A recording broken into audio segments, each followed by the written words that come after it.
वज़ीर आला खैबर पख्तूनख्वा अली अमीन गंडापुर ने वाज़ेह कर दिया है कि एस्टैब्लिशमेंट से बात करने को तैयार हैं, लेकिन बात किस बुनियाद पर होगी। सवाल किया कि बानी पीटीआई पर जाली केसेस का जिम्मेदार कौन है। झूठे केसेस बनाने और बार बार हुई आइन शिकनी का हिसाब तो देना पड़ेगा। मुद्दई गवाह जज एक हो तो मुल्क कैसे चलेगा।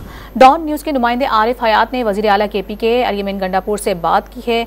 आइए उनसे मज़ीद जानते हैं। जी बताइएगा आरिफ, क्या कहना है इनका मज़ीद। जी बिल्कुल, इस वक्त हमारे साथ खैबर पख्तूनख्वा के वज़ीर आला अली अमीन गंडापुर साहब जो है तो मौजूद हैं। उनसे बात करते हैं कि इससे कबल जो महाज़ाराइयाँ वफाक और सूबे के दरमियान हो रही हैं, लेकिन इसमें एक ये बात भी थी कि इस्टेब्लिशमेंट के साथ आप लोगों को बात करने की इजाज़त बानी PTI ने दी हुई थी। अभी वो सैफर केस का मामला भी तमाम हो गया, तो कहाँ तक उनके साथ बात हुई है, क्योंकि उसमें आप भी उसके मेंबर थे, क्या सूरत हाल थी उसकी ज़रा डिटेल बताएं। हमारी तो बात क्लियर है, खान साहब ने हमेशा कहा हम बात करने को तैयार हैं, लेकिन बात किस बुनियाद पे होगी। पहली बात तो ये होगी कि इमरान खान पे झूठे और जैली केस बनाए गए, न सर था न पाँव था।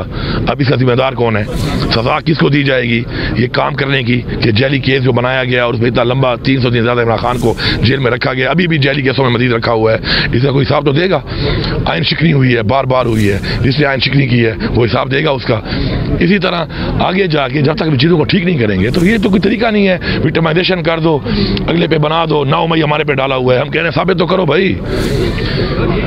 मैं मुद्दई भी हूँ, मैं गवाह भी हूँ और मैं जज भी हूँ। अगर ऐसे मुल्क चलते हैं तो इन्होंने एक्सपेरिमेंट पहले भी किया था, उसका आपने हाल देख लिया। रवैये ये रहे तो क्या ये खदशा नहीं है कि आप और वजीर बानी PTI और पार्टी सारी अकेले रह जाएगी। हमारे साथ शुक्र है 25 करोड़ अवाम है, अकेले तो वो रह जाएंगे कि जिनके साथ अवाम भी नहीं है, जिनके पास इखलाकियात भी नहीं है, जिनके पास मॉरल न अथॉरिटी है, न मॉरल वैल्यूज है, न मोरालिटी है उनके पास। थैंक यू, बहुत शुक्रिया। बहुत ये थे खैबर पख्तूनख्वा के वज़ीर आला जी।